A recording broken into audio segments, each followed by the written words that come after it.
Dan ternyata multi level yang selama itu kita edarkan untuk kita rekrut downline dan semacamnya ternyata bodong, Mas. Saya masuk kantor polisi di BAP di sana karena penipuan itu rekor. 1,3 M di umur 17 tahun.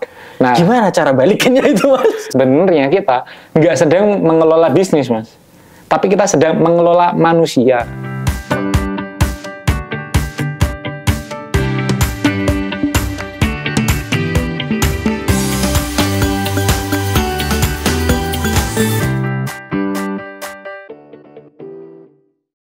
Halo Sobat Literasi semua, selamat pagi, siang, malam, sore, tergantung kapan Sobat Literasi semua menonton podcast ini. Selamat datang di podcast Pustakawan Bank Indonesia, persembahan Kantor Perwakilan Bank Indonesia Kediri. Bersama saya, Ridwan Suryo, yang akan menemani teman-teman Sobat Literasi semua untuk menggali informasi, pengalaman, serta ilmu yang sangat bermanfaat dari berbagai narasumber yang hadir di podcast kali ini. Untuk episode pada hari ini sangat menarik nih teman-teman semua. Kita akan membahas yaitu usaha kekinian berlimpah cuan. Nah, ini pasti Sobat Literasi semua sudah penasaran nih kalau apa nih yang cuan-cuan ini. Nah, ini temanya udah seru, otomatis narasumbernya juga harus lebih seru dong. Nah, ini kita sudah menghadirkan Mas Bagas Alimpat Panggrahita Purwateksa. Selamat datang, Mas Bagas. Selamat datang, Mas. Ini namanya panjang juga ya, Mas ya. Tadi aku nungguin keplesetnya, Mas. Oh, nggak kepleset, ternyata mantap. Iya. Ini saya merasa terhormat loh, Mas. Udah mau datang ke sini nih karena Mas Bagas ini teman-teman adalah salah satu entrepreneur muda yang terkenal di Kota Kediri nih. Wah, kan? Terkenal, Mas. Terkenal dengan usaha snack dan cemilannya nih, Mas. Betul ya, Mas ya? Iya, benar. Oke. Nah, Mas Bagas, minum dulu nggak apa-apa, Mas? Gimana, Mas? Nah, ini mau tanya nih, Mas, terkait latar belakang Mas Bagas, kenapa terjun ke dunia wirausaha nih, seperti apa? Ya, terima kasih. Sebenarnya kalau ngomongin soal berbisnis atau berjualan, itu saya mulai itu beneran bukan dari cemilan, Mas. Bukan dari cemilan? Bukan dari cemilan. Loh, dari apa, Mas? Jadi, saya memulai itu betul-betul dari kelas 12. Bukan kelas 12, Ding. Usia 12 tahun. Usia 12 tahun? Jadi, usia 12 tahun itu SMP kelas berapa SMP ya? 2 atau 3 ya? Iya, itu masih SMP itu. Jualan apa, Mas, SMP? Nah, waktu itu kita reseller, Mas. Oke, reseller. Jadi, saya reseller produknya macam-macam. Oke. Ada alat sulap juga kita resellerin. Terus mungkin yang terkenal saya dulu reseller Maici keripik. Oh ya, Maici ya, waktu dulu tuh ngehits semua tuh Maici. Nah, itu tahun 2012 usia 12 tahunan, usia 13 tahunan. Nah, kita mulai tuh.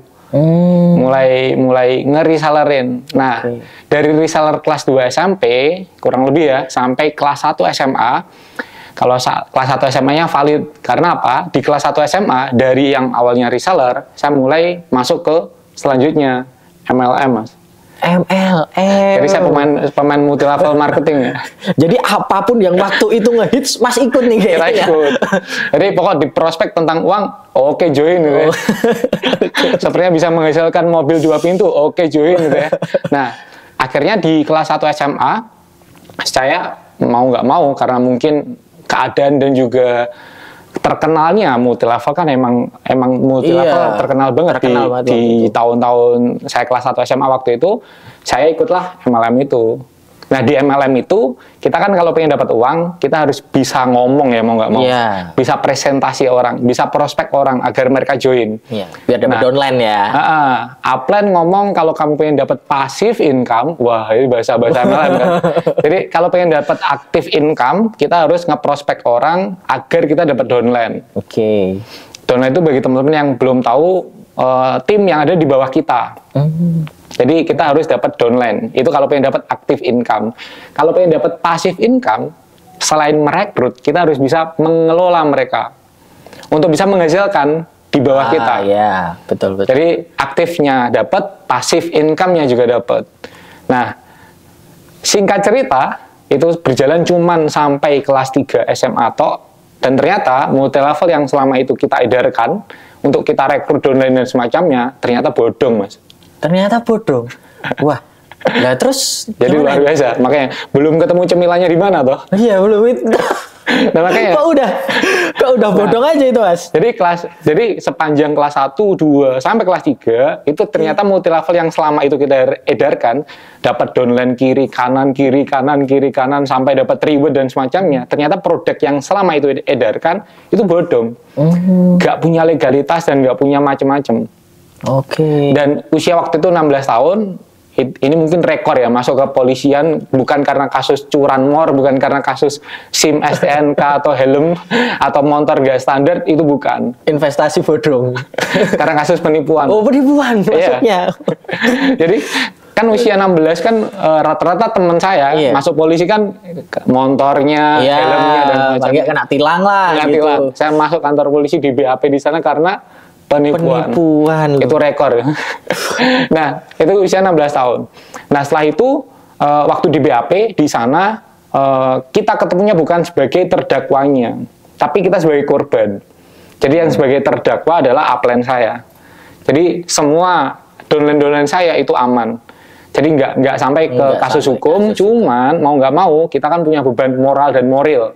Nah, moralnya ini ya berarti. Karena kita sudah merekrut mereka. Iya. Nah, karena mereka juga paham sih kalau saya keadaan juga sama-sama seperti mereka. Kita juga sama-sama merekrut dan semuanya. Jadi akhirnya dari downline itu yang saya dapatkan dari multi level itu kita geser mereka ke bisnis saya selanjutnya, yakni money game. Lebih parah lagi malah. Mantap. Makanya ini cocok untuk di podcastnya Bank Indonesia. Karena ini mumpung ada saksi, mumpung ada beneran pelaku dan juga korban. Ya, ini buat teman-teman ini karena setahu saya ya, money game itu lebih why lagi dibandingkan dengan MLM.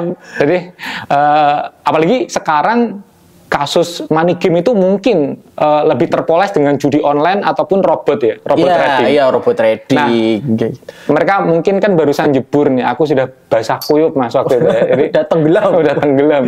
Nah, tapi itu usia 17 tahun kan dari 16 kita ke 17. Nah mulai tuh dari downline multi level tak geser semuanya kan ikut money game. Tak sebutin nama money game-nya nggak apa-apa ya, MMM. Oh ya, kan teman-teman BI masih mayoritas lah paham tentang kasus itu. Itu kasus lumayan besar dan saya termasuk bisa dikatakan manajer waktu itu karena berhasil merekrut downline. Dan jumlahnya lebih dari 100 juta. Dan alias downline yang masuk ke saya waktu itu totalnya 1,3 miliar. 1,3 miliar di umur 17 tahun. Wow, 17 tahun kayaknya rekening saya nggak lebih dari 5 juta. Nah, ini BTW belum masuk ke cemilan lagi loh Mas. Masih belum masuk ke cemilan. Masih belum ketemu nih. Masih belum ketemu. Kenapa jualan cemilan? Kenapa jualan cemilan? Nah, di money game itu karena kita merekrut downline dan mereka invest ke saya, ternyata money game itu nggak bisa diakses Mas. Jadi websitenya scam. Oh scam ya. 2015 kalau teman-teman cek Google itu banyak korban-korban di MMM itu yang bisa jadi bukan hanya sekedar melarikan diri, tapi ada yang beberapa bunuh diri juga. Karena dikejar investor. Nah salah satu mereka yang dikejar-kejar investor itulah Bagas Salimbar. Mas Bagas berarti dikejar-kejar investor dengan dana yang mungkin yang harus dikembalikan 1,3 M. 1,3 M di umur 17 tahun. Nah, gimana cara balikinnya itu Mas? Nah, awalnya kita juga gemeteran Mas. Karena kan kondisi mau nggak mau mereka tetap menuntutnya ke kita. Meskipun mereka tahu kalau uangnya bukan kita yang bawa. Iya. Jadi langkah pertama ini langkah motivasinya ya. Tapi awalnya ya gemeteran Mas waktu dulu diteror dan semacamnya. Lah, pasti. Ya tetap gemeteran. Tapi mengacu dari pengalaman kita kemarin, ketika mereka yang mungkin dalam keadaan buron atau sekarang sedang ditagih utang, terserah apapun nagihnya, entah debt collector ataupun pinjol, saran pertama adalah kita yang ofensif ke mereka. Jadi jangan sampai kita malah defend ke mereka atau bahkan hilang. Jadi langkah pertama kita adalah mengajak diskusi para investor itu. Oke. Jadi kita kumpulin mereka dalam satu ruangan, terus kita beneran ngomong, kita jujur aja kalau kondisi kita keadaan seperti ini, saya pun juga nggak bawa lari uang kalian, rekening pun mutasi, transfer, bisa dicek, nggak ada satupun yang masuk ke saldo saya. Dari 1,3 miliar, ada beberapa yang sudah mau tahu, dan ada beberapa yang nggak mau tahu.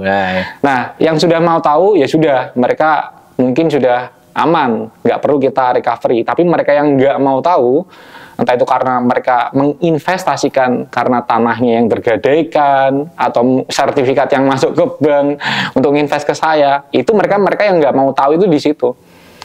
Ya sudah, akhirnya kita bikinkan grup waktu itu, Mas. Kita bikinkan grup untuk apa? Untuk kita memberikan kabar terupdate. Saya sedang ngapain, kondisi saya sedang ngapain. Nah, disitulah waktu kita mengkondisikan aktivitas saya, ketemulah waktu itu dengan om saya, yang beliau itu punya kumbung jamur tiram. Oke. Ini udah mau masuk ke snacknya ini akhirnya.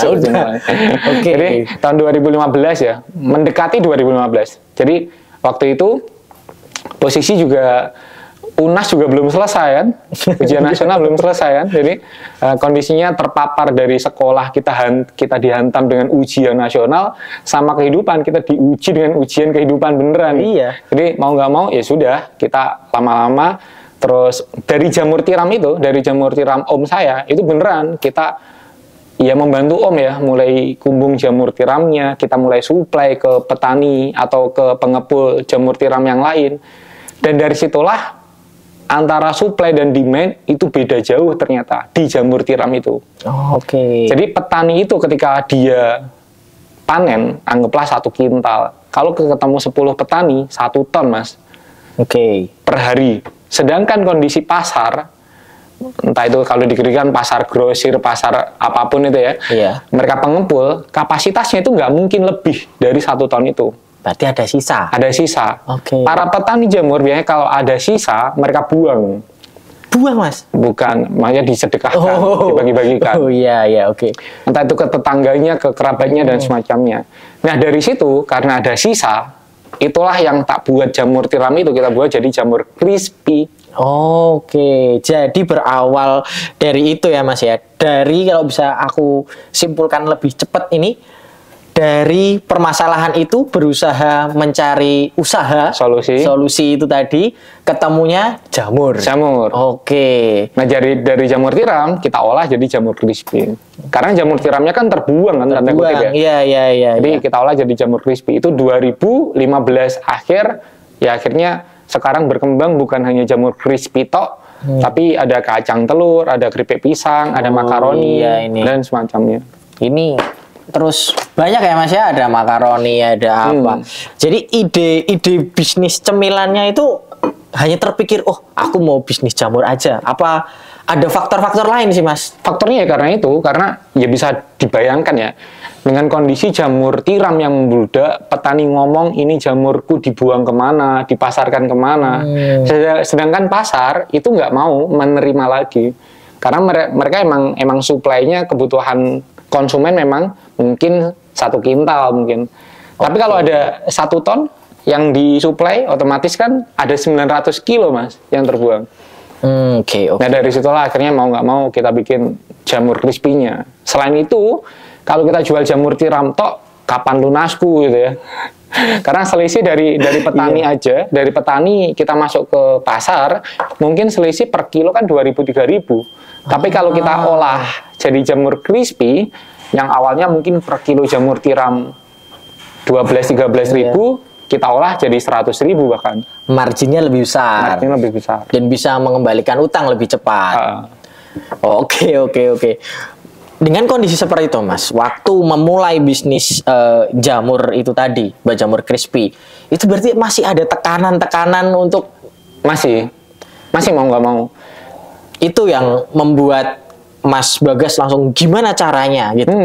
Karena ya tadi kembali ke topik soal masalah selain latar belakang tentang mindset tadi, tentang cara kita bersikap dan berespon, itu ya di situ. Ketika kita mungkin banyak rata-rata pelaku UMKM atau orang-orang yang sepantaran kita di usia waktu itu 18 tahun loh, Mas. 18-19 kan kondisinya mereka disuruh jualan malu. Oke. Disuruh jualan gengsi, disuruh Iya. jualan nggak pede. Nggak pede, betul. Dan mereka bilang mungkin karena produknya yang bikin nggak pede atau apapun. Saya yakin itu hal-hal yang teknis, tapi yang harus kita bersihin itu non teknisnya. Kalau mereka sudah kondisinya kepepet, mau nggak mau gengsi, malu dan semacamnya ya tetap Iya. bodo amat mas, hajar beli aja. Pasti nganu ya mas ya. Kalau kata orang nih jatuh cinta itu nggak semenakutkan jatuh tempo. Apalagi dipepet kayak gitu, kayak mau nggak mau emang harus terjun. Jadi sebenarnya teman-teman yang ingin berwirausaha nih, posisikan diri kalian berarti senjak nggak nyaman Mas Bagas itu yang dikejar 1,3 miliar itu insya Allah kalian pasti akan lebih berani ya Mas ya. Sebenarnya juga nggak harus punya utang dulu ya. Iya, nggak harus punya utang dulu, tapi yang penting kan mempres diri kalian. Oke, ini sangat menarik teman-teman sobat literasi. Untuk segmen yang kali ini kita cukupkan, kita akan lanjut ke segmen selanjutnya setelah berikut ini.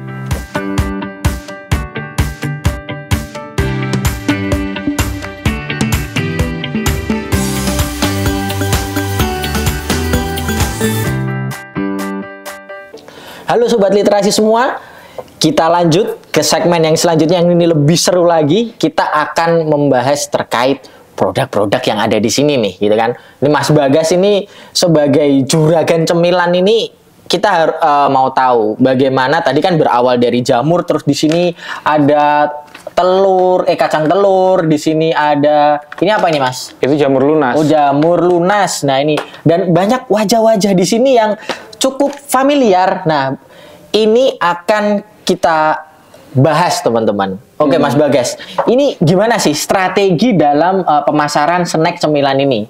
Apa yang Mas Bagas strategikan untuk masuk ke pasar dan menjadi semua ini? Siap. Kalau jadi di marketing itu sebenarnya ada, ini menurut kita ya, selama pengalaman dan juga pembelajaran yang kita dapatkan, itu ada 3 temperatur pasar mas, atau ada temperatur market. Jadi market yang pertama itu market yang cold atau dingin. Market yang cold ini mereka itu nggak kenal kita siapa, alias nggak kenal mereka siapa penjualnya, dan mereka juga nggak kenal apa produknya. Nah, market yang dingin ini atau cold market ini kita bisa menghajar pasar itu atau mengedukasi pasar itu dengan cara iklan, dengan cara endorsement, dengan cara berbayar, brosur, baliho, banner, dan semacamnya, radio, televisi, public figure, dan semacamnya. Terus ada yang kedua, yang sifatnya masih warm atau hangat. Hangat ini, mereka belum tentu kenal kita, tapi bisa jadi sudah kenal produknya. Atau kebalikannya, sudah kenal siapa penjualnya, atau belum tentu kenal produknya. Nah, yang paling penting untuk kita dapetin penjualan di awal, itu adalah di hot market. Yang itu market yang sudah panas. Mereka yang sudah kenal kita siapa, dan mereka sudah kenal apa produk kita. Meskipun mereka belum melakukan pembelian ya mas, tapi minimal mereka sudah kenal kita siapa, dan mereka sudah kenal apa produk kita. Market yang kenal kita siapa, kalau teman-teman UMKM memulai, itu beneran mulai aja dari komunitas terdekat kita. Dari orang terdekat. Teman-teman terdekat kita, relasi terdekat kita.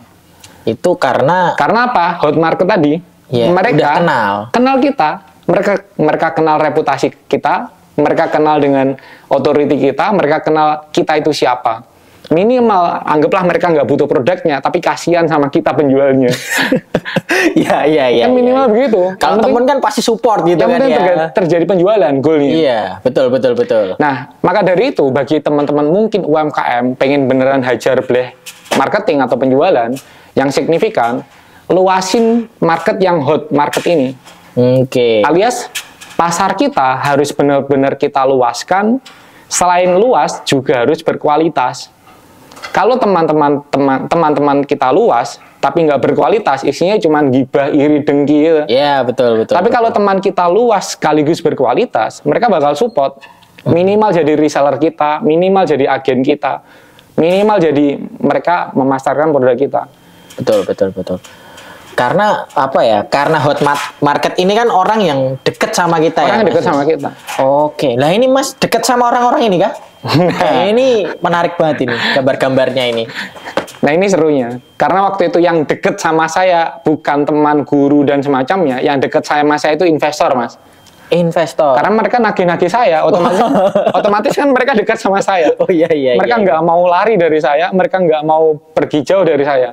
Maka dari itu, yang kita kolaborasikan atau yang kita saling sinergikan adalah teman-teman para investor saya. Oke, menarik Jadi ini. misal nih, saya ketemu dengan salah satu tokoh nasional, bisa dibilang pengusaha besar di Indonesia, itu dari salah satu investor saya yang kenalin, yang bernama Dewa Eka Prayoga itu.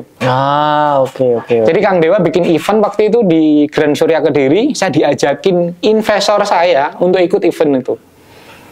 Dan akhirnya kita kolaborasi dengan Kang Dewa. Jadi yang ini. Dengan Sang Dewa, keripik pisang. Iya. Oke. Terus akhirnya, karena kita kenal dengan Kang Dewa, nyambung tuh akhirnya Kang Dewa dengan relasi artis yang lain, ya sudah kita nyambunglah dengan Mas Ricky Harun, kita tersambung dengan kolaborasi sama tokoh nasional yang lain. Ini yang Kirun Makarun dengan Mas Ricky Harun. Iya. Pantes gini muka-mukanya bukan muka-muka yang asing gitu Mas. Jadi oke. Nah, Yang bikin seru itu mereka nggak tahu kalau produksinya itu di Kediri semua. nggak tahu. Padahal ini ada tulisannya nggak Mas? Meskipun ada Mas, meskipun semuanya ada, tapi kan hampir semuanya kan kita menjualnya, tanda kutip, menjual Ricky Harunnya. Iya, betul. Bukan menjual kita sebagai produsen Kediri. Oke. Ini semuanya berarti nanti ada bayaran royalti dong untuk Iya, Mas, ya? kalau kerjasama kan ya. sharing profit sama mereka Mas kalau yang profit sharing. Oke. Untuk pemasarannya Mas, kan ini kan awalnya kan berarti bisa dibilang jamur dulu ya, ini jamur kan ya, yang ini jamur. Itu kok bisa kepikiran ke yang lain? Kita kembalikan itu sebenarnya mau inovasi apapun, sekencang apapun kita inovasi, kita kembalikan itu dari permintaan pasar. Oke. Rata-rata UMKM atau teman-teman kita itu mereka memulai dari produknya dulu, lalu bingung cari pasarnya. Betul. Buangnya kemana itu tuh mereka mungkin yang penting bikin dulu, kayaknya ini prospek gitu kan. Kayaknya prospek, kayaknya enak, kayaknya ngangenin. Waktu udah jadi, waktu dibuang nggak kemakan. Kayak gitu. Mereka jual kemana? Maka dari itu kita mulai inovasi apapun, mau bikin produk apapun, mulai dari pasarnya. Oke. Jadi dari jamur crispy, kita kan udah ketemu pasar. Betul. Nah dari pasar itu, ya kita stalking mereka, kita tanya mereka, bro, butuhmu apa? Pengenmu apa? Nah dari kebutuhan mereka dan keinginan mereka, sekaligus masalah mereka bilang, aku butuh makaroni, aku butuh jamur crispy, aku butuh pisang, aku butuh kacang telurnya. Jadi semuanya berdasarkan permintaan pasar. Oke, berarti bisa saya simpulkan kayak gini. Produk yang ada di sini ini adalah solusi dari kebutuhan pasar. Iya benar. Oke. Ingat itu teman-teman ya. Kalau mau berinovasi itu harus bisa tahu nih pasar butuhnya apa. Jangan dipaksa pasar itu nerima produk yang sebenarnya mereka nggak pengen. Mereka nggak butuh. Nggak butuh. Mereka membeli karena ya antara sungkan malu, kalau ya kasihan sama sampean gitu. Itu berkembangnya akan susah ya Mas ya. Oke, menarik banget.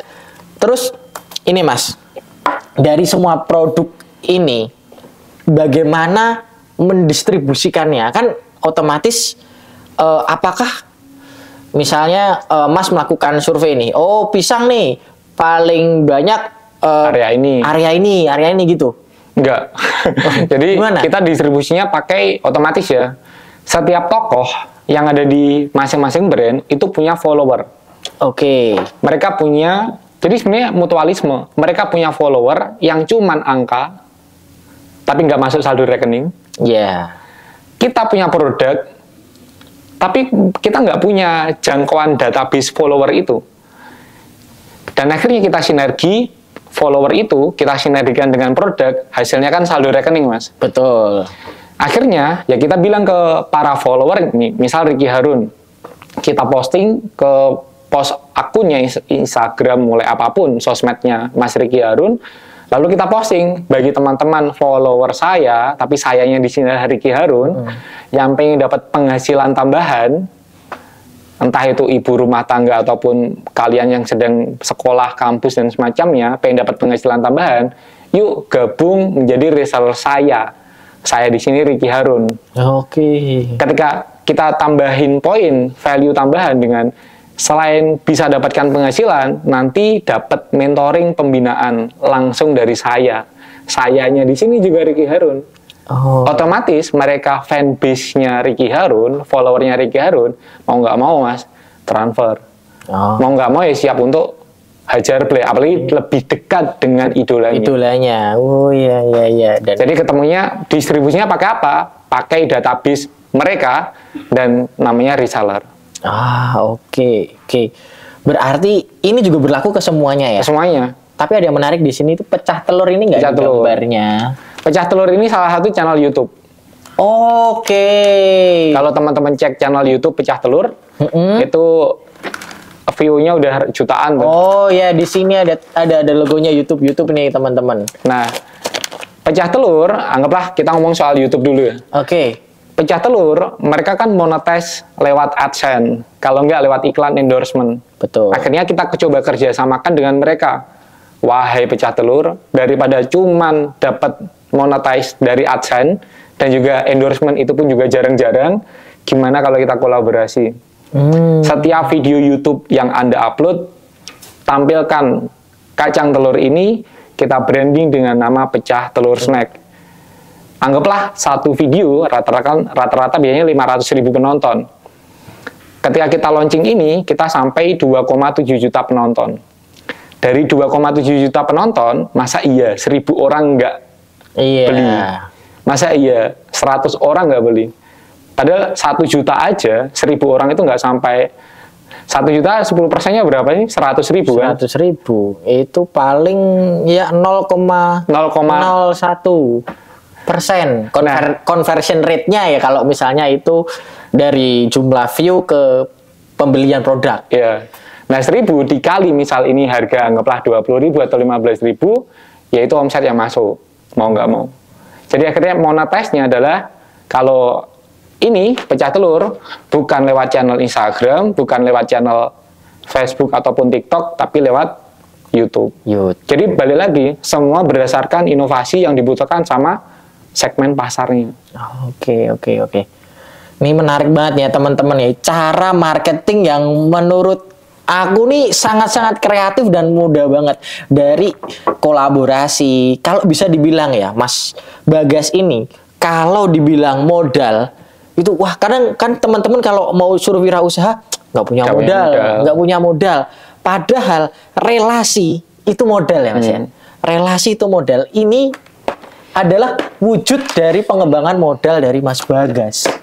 Bisa collab dengan beberapa orang, adalah menjaga silaturahmi ya, saya menjaga relasi dan juga berpikir inovasi. Siapa yang pernah kepikiran bikin snack collab sama channel YouTube loh? Aku baru kali ini teman-teman. Ini luar biasa banget. Dan kalau boleh tanya nih Mas, dari sekian banyak snack ini, dampak yang diberikan nih, kan pasti ada dampak finansial juga, ada dampak sosial. Yang Mas rasakan seperti apa sih? Terlepas finansial, yaitu otomatis ada ya Mas. Pasti ada, ya. Tapi kita mungkin komparasinya dengan bisnis saya yang kemarin. Ini kan katanya Bagas yang dengan kondisi dapat finansial dengan kondisi sekarang sama finansial waktu yang kemarin kan multi level, manikin dan semacamnya. Kalau yang kemarin mungkin secara finansial ya kenceng banget Mas. Apalagi waktu MMM itu kan kita dapat 30% itu per bulan, nggak ngapa-ngapain. Jadi secara finansial mungkin nggak bisa di-compare ya. Tapi secara dampak sosial, khususnya orang-orang yang bekerja di tempat kita, otomatis di situ yang bikin nyesil Mas. Misal di kita kan nggak cuman sekedar tim CS ataupun tim marketing, tapi mereka ada yang ibu-ibu penggorengan, petani jamur, ada yang mereka packing dan semacamnya. Kita juga setiap bulan itu kita adakan rutin, biasanya impian mereka yang kita wujudkan. Itu yang kita geser. Mungkin karena kita ngejar omset, sekarang sudah buat apa lagi? Lah utang sudah lunas kondisi. Tapi ketika ada orang yang masuk ke tempat kita dan mereka bilang, Mas, aku punya tanggungan. misal tanah atau sertifikat atau bapak ibuku sedang stroke. Ini saya cerita ini bukan analogi, serius orangnya ada dan emang ceritanya ada. Terus mereka dengan gaji packing, dengan gaji goreng, ya masa bisa lunas, Mas? Iya, betul. Kan jelas nggak mungkin. Nah, itulah sebenarnya kita sebagai pengusaha yang mungkin punya akses dan kompetensi jauh lebih besar yang kita gunakan buat membantu mereka. Itu yang harusnya, ya bukan harusnya, memang kita kewajiban para pengusaha emang harus begitu. Teman-teman oke lah, anggaplah omset miliaran, tapi pertanyaannya, ya makan cuma sehari 3 kali ya loh, sehari 2 kali loh. Iya. Terus mau buat apa lagi? Mending alokasikan beneran buat tim. Minimal buat orang-orang yang beneran di balik layar kita. Mereka yang packing sama kita, mereka yang ngirim produk kita, mereka yang petani-petani itu nimbrung di tempat kita. Yang ikut membesarkan Mas Bagas juga sebenarnya. Oke. Itu yang kerasanya di situ. Kalau kita bisa bilang mitra lah ya Mas ya. Itu kan mitranya Mas Bagas. Sampai sekarang nih udah berapa orang yang ada di bawah Mas Bagas? Siap. Karena kita sekarang bergeser, alias kita nggak produksi lagi. Jadi kita semuanya mengambil maklun ya ke teman-teman UMKM yang lain. Misal jamur crispy saya ambil dari UMKM, makaroninya saya ambil dari UMKM. Jadi kita full di pengemasan dan distribusi tok. Oke. Jadi artinya yang bagian sini itu saya kurang tahu, Mas. Oh iya. Otomatis kan ini sendiri. Tapi bisa bayangkan kalau keripik pisang waktu itu kita launching orderan bisa sampai kita order ke mereka 10 ton. 10 ton. Itu otomatis ada berapa orang yang otomatis mereka mulai dari petaninya, aduk bumbunya dan semacamnya. Itu udah luar biasa sih. Oke, Mas Bagas, ini segmen ini menarik banget dan teman-teman bisa ngerti sendiri kan, yang namanya berwirausaha itu kalau masalah modal itu juga harus modal besar. Ini loh, modal relasi, modal kreativitas itu juga bisa seluas ini. Oke, gitu aja untuk segmen kali ini. Kita akan lanjut lagi nanti di segmen terakhir, tetap di podcast Pustakawan Bank Indonesia.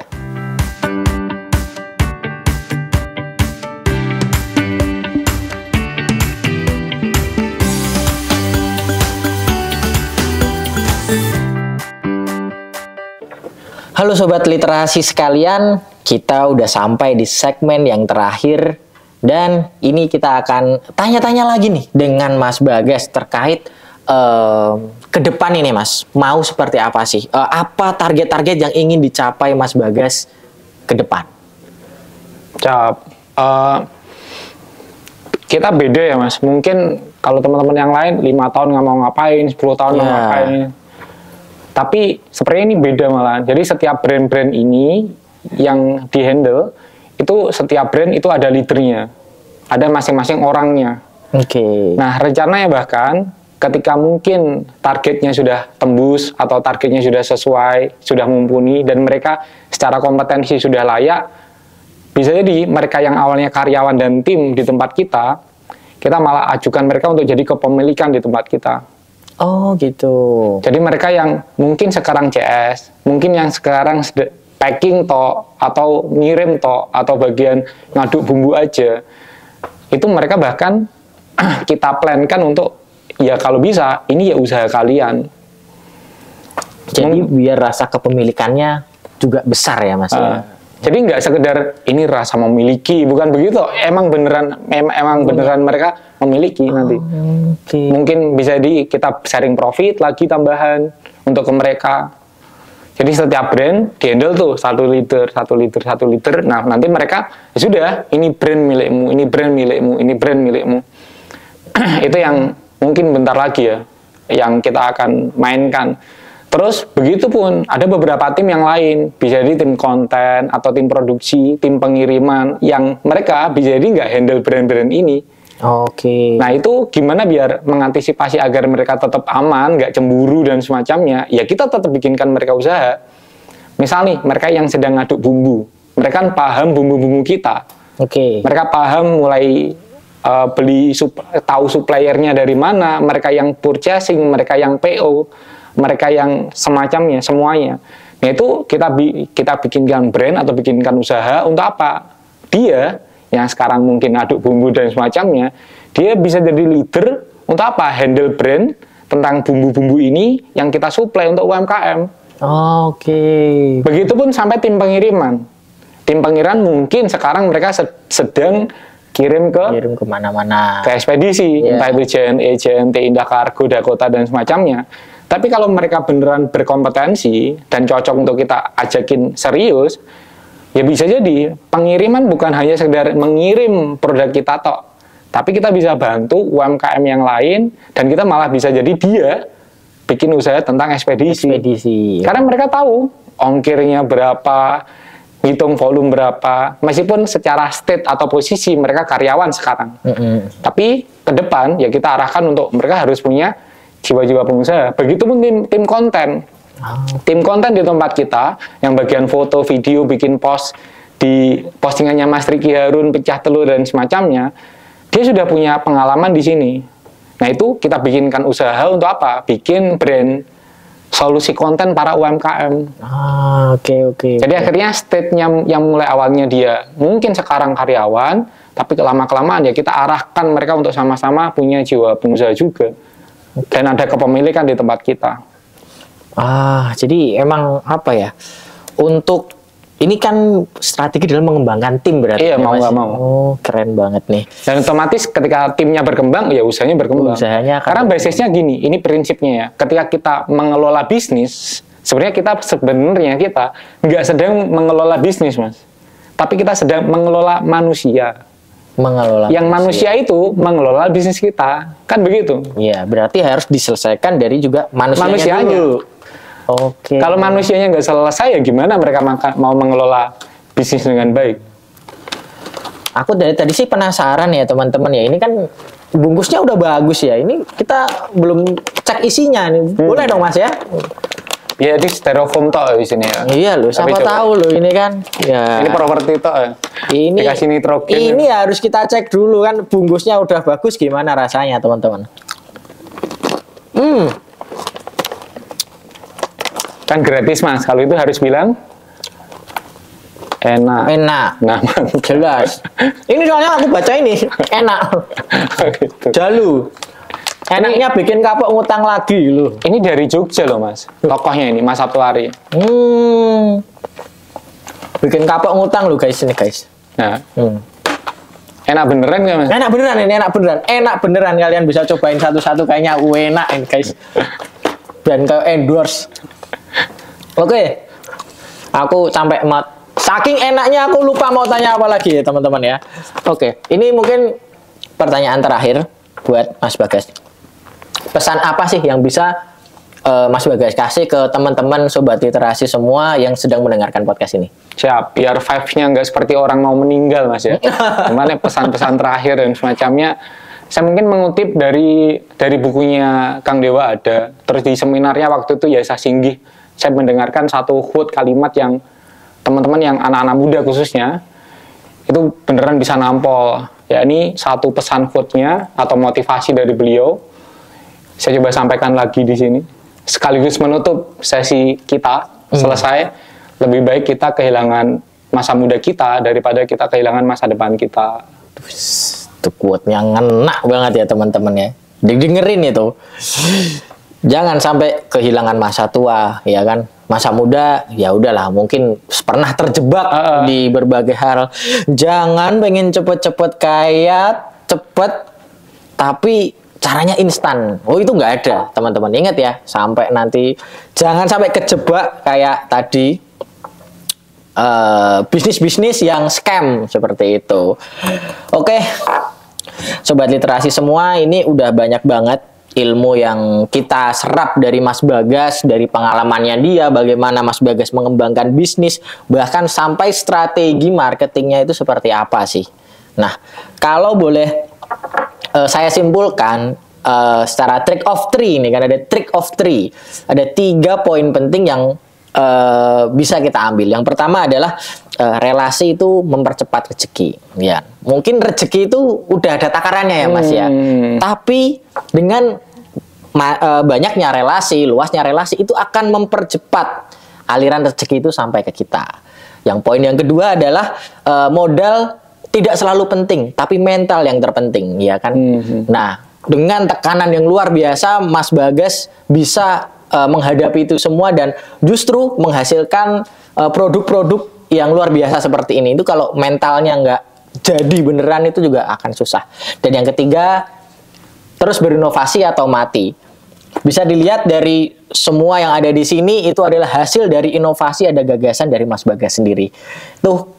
Oke, terima kasih Mas Bagas. Ciao. Ini keren banget ilmu dan informasinya. Mungkin sobat-sobat literasi di sini bakal banyak belajar dari Mas Bagas.